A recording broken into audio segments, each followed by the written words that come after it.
Welcome back, ladies and gentlemen. Pro League continues here this evening. Benson joined by Maven. We have a false start, unfortunately. Epsilon versus Optic Nation. Epsilon Dude, Optic Nation is so up. nervous right now. They're like, we cannot allow Epsilon to get their first win on us. We just lost game one. I'm glad you said that, because they're all sorts of nervous right now. earlier on we kind of talked about that, myself and Matt, and I asked Matt the question, how much pressure is there on Optic Nation to not lose to Epsilon? He was like, none. I was like, well... Yeah, I mean, I'm exaggerating it to a degree, but I don't think you... You don't want to be the team who loses to the team who hasn't won yet.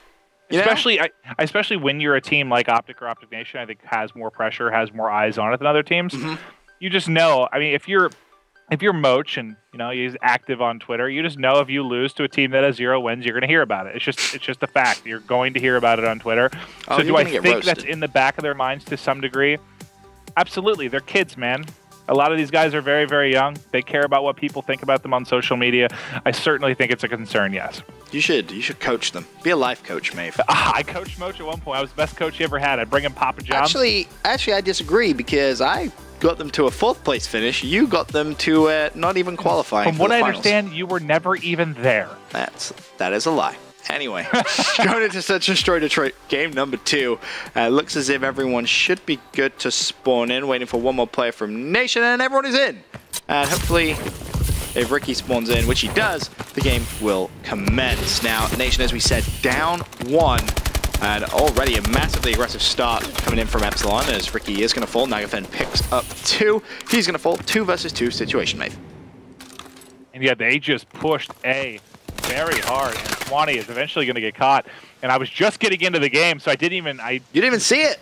Yeah, well, I saw they were all flying towards A. Did all 4 push aggressively, or did one go mid-street there? It was a very aggressive push. There was players just flying through. I didn't have time to put COD Vision on, and players were just flying. Exactly, that's why I struggled to follow it, because COD Vision wasn't on yet, so it just looked like mayhem. Yes, it was a pretty messy start, but... Moach had a big round there. He goes 3-0. He doesn't want to be upset right now. I mean, rightfully so. He's a great Search and Destroy player, and we kind of talked about the addition to Moach and what it was going to do for Optic Nation. Of course, mainly the trade made himself a killer for respawn purposes, but statistically, he's actually improved their Search and Destroy the most. All right, well, I'm watching. That was where you're supposed to be like, oh, wow, wonderful stat, man. That's great, thanks. Well, I was trying to talk. I was about to say Moach is about to go 4-0, maybe 5-0. He had 2 people pushing him. Ben, for those of us that are old and have to use hearing aids and sometimes get distracted by big plays that are about to be built up, can you repeat that statistic for me? Because I'm going to be honest, I didn't hear it at all. Oh, thanks, Maeve. I was saying the trade, Moach for Killer, was made primarily for respawn purposes, but what we've seen is statistically, he's improved them in Search and Destroy more than any other game type. I would agree with that. I mean, answer this question and be honest. Okay. You can say what you want about Killer being one of the best S&D players of all time, but who is a better S&D player in Ghost, Killer or Moach? In Ghosts? At what part of Ghosts? There you go. I would say the whole damn thing. As soon as Moach really started to get on bigger teams and come to rise, I thought he was an incredible S&D player. He's very talented, I have to admit. I thought he was a very, very good S&D player. Very, very good?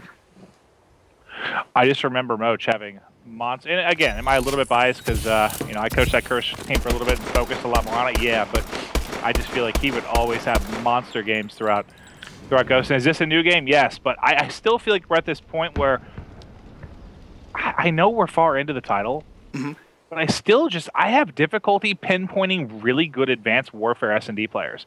And I don't know if it's just because, like, when I think about it, like, recently, and I think about a player like Havoc on Isolation, who we saw just high-flying, playing fast and loose, dropping 15-plus kills 3 different times. But, like, who really steps out for you in the pro scene is, like, really consistently strong S&D players? On the pro scene? Yeah. I would say... I mean, I would argue even like Scump, we don't really talk about as much because he's so good at his respawns, but what's his, like, 1 point? He has a high... I mean, Temp... He's had absurd S&D KDs. Temp's been good, yeah. Temp's been great. He had a 2.2 basically up until today where he pooped the bed in Skyrise. That's going to massively affect him statistically. Just for those of you at home, you never, ever want to poop the bed. Yes, that's not a good thing. Glad you clarified that for some of the confused viewers out there. Yeah. just in case, you never know. People can be very confused. But anyway, that's the game. We're tied at 1-1, going into round number 3. It's a 2 versus 3 situation. Optic Nation with Ricky and Miracles alive. Miracles struggling this map so far. 0-2, yet to find himself his first kill, as is Bose. And just looking at Ricky. Can he get the kill? No, he can't. Nagafen just breaks in. Miracles now in a 1 versus 2. Can he make it a 1 versus 1? No, he can't. He's going to drop. And the round over quicker than you can blink. Yeah, he would have had to have some sort of lucky collateral. I was watching that from the Epsilon point of view. Point of view. They had two players there on. You can see Swanee here. He would have had to almost like collateral them as they were crossing paths here on steps. Very, very difficult 1v2. Okay, well, going into point of view. I'm just making up all sort of. You are, mate. Tonight. You are, but I like it and I appreciate it. So it's all fine. right, well, here we go. Round number 4, 2-1 advantage for Epsilon. They are not looking like the underdog right now. If you are just tuning in, they did take game number 1 in pretty commanding fashion there from Optic Nation. I'm going to jump on with Nogvin. He is 5-2. I take it back as he's watching the cross, and he will probably not be involved with action anytime soon. I'm going to switch it over to Remy, your bomb carriers. They're going to fly into school, and he did not care at all if there was anyone at home as he just slid on it. I was going to talk about Royalty. Oh, my lord, Ricky just got a 2-piece with nades. Nice. Now Fen last man alive. Royalty, again, struggling here in map number 2. A 1-4 start from him, Maven. It's just not clicking for this young man tonight. Yeah, and I think it was that first night that Matt and I casted. It was more the same. He just never really got going. I casted him with Puckett as well, and he was kind of up and down. I believe I want to say he hosted one for them and crushed. But then the thing I'll remember the most from that night I casted with Chris, though, I think it was Solar S&D, and ends up going to a round 11. And round 11, I can't even describe what happened to Royalty. I mean, he got turned on so hard. It physically made me sick. Oh, God. It was bad. And I just feel like when stuff like that happens, it almost makes me think it's just a confidence issue. So hopefully he'll be able to get back going. Bose on your screen. He's going to be carrying the bomb. Nagafen already shuts down Ricky. Bose able to pick up 1, gets the assist as well. Big help comes in from Miracles with a pick on Remy. Forces a 3 versus 2 situation in favor of Optic Nation now. Swanee and Royalty still alive. Swanee's going to go down. That leaves Royalty left to try and clutch a 1 versus 2. Now, you're talking about confidence. You know, clutching a 1v2 would be big, but he's just going to jump straight out of there. Doesn't even pre-aim green. Going to pay the price and it's like he wanted to catch the bomb carrier, which I understand. You want to get there as quickly as possible. With that angle, you got to think whoever's looking over him, if they are planting A, is going to be staring right there, which is the case. I mean, especially when he comes dashing through like that. You can tell Miracles heard him coming, or just had a quick shift in focus, because he was not... he just didn't give him a chance to make a play at all. Yeah, he's just rushing things a little bit too much. And again, that kind of agrees with your argument there about just getting a little bit too antsy, maybe confidence thing coming in. But Optic Nation now do lead the Search and Destroy 3-2. Can they try and build a bit of a lead here? Bose is going to have multiple players pushing in green. There's the first, just continuously trying to pre-fire, but may have actually just got out running outside. Moch picks up 2 with the ASM1, 2 versus 1 situation. Bose's last play was back green. It's going to be Royalty again in a 1 versus 2. We saw him fail last round. This time he's going to be on the attacking side. Should see the dash. Jumps out. Challenges. Unable to get anything going for him. Does escape the gunfire. Reloads. Just jumps straight back out. And somewhat reckless play, I guess, mate. Yeah, and that's what's... I guess I'm kind of wondering, because that reckless play, that really fast play has worked out for him, especially at Season 3 relegation. I mean, we saw him just high-soaring, flying. He's kind of the definition of those young players that have kind of come alive in Advanced Warfare, because you'll get away with increased aggression, I think, a lot more than previous titles. It's fun to watch, and he usually is able to punish people with it, but I don't know if it's because it's online. He's not getting that kill as quickly. You know, when he slid out there, that first kill, I got to think, if that's on land, he gets that first kill and he gets away. However, it's not. You challenge like that, you're not able to pick up the kill, and just re-peeking it there, he's going to get cleaned up 9 out of 10 times. Bose now back on your screen, looks towards the corner, needs to pick up this kill, doesn't! Big help comes in from Swanee.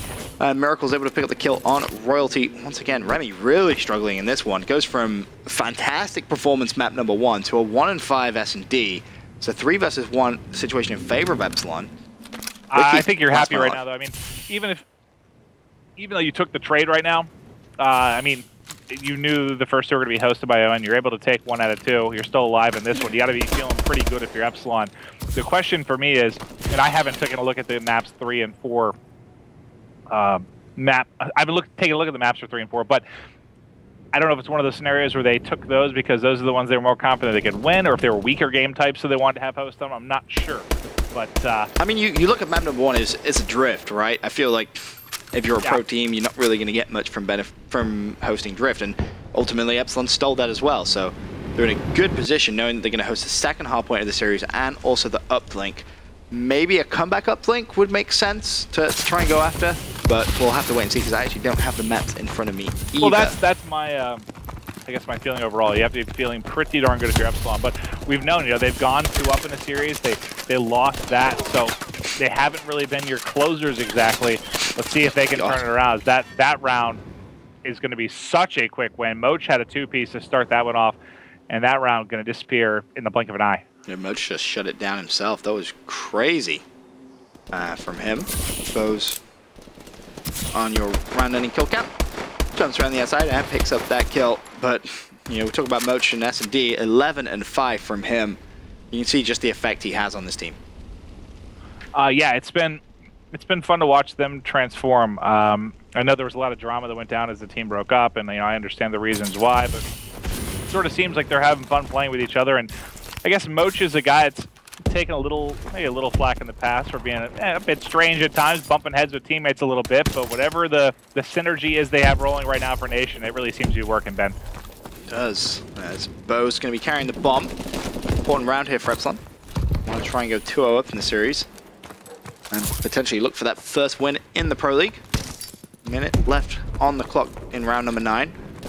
Bo's just edging in. Going to win the first gunfight as well on Royalty. That's big. Now, can they try and break into that bomb site? They've now got control. School, that's for sure, but the nade comes in from Remy. He's able to clean that up. I'm watching Nagafin, who's pushing mid-street. A player jumps over wall to try and pick him off. He's eventually going to fall, so it's not going to be Swanee and Remy here. The bomb's down. Bomb planted. Here comes the break, and he gets the planter. He does get that 2 versus 2 all of a sudden. Now, where's Swanee going to be playing? He's able to watch mid-steps with the bow. He saw a player top Atlas. His teammate's going to drop. Wow. He's all of a sudden in a 1v2, and he'll get pushed. Yeah, you need Remy to pick up that kill. Remy picks up that kill. They win that round. Simple as that. Because Swanee was so pre-engaged with the kill on, I think it was Ricky, top Atlas. Yeah, who killed him? I was watching from Swanee's point of view. He was shooting the guy top Atlas. Yeah, that was Ricky. And then Moch just kind of runs at him after he picks up the kill. Moch with a fantastic search and destroy, 12 and 5 to close it out.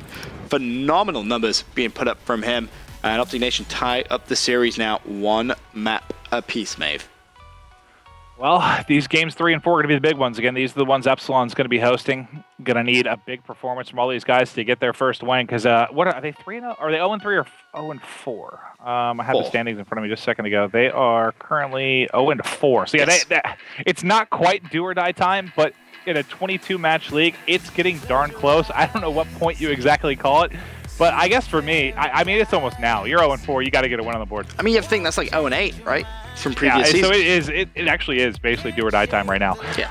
I mean, the only good thing to look at, I guess, is you can kind of turn things around quicker, though. Mm-hmm. It doesn't look as insurmountable as 0-8, but they've got to get rolling.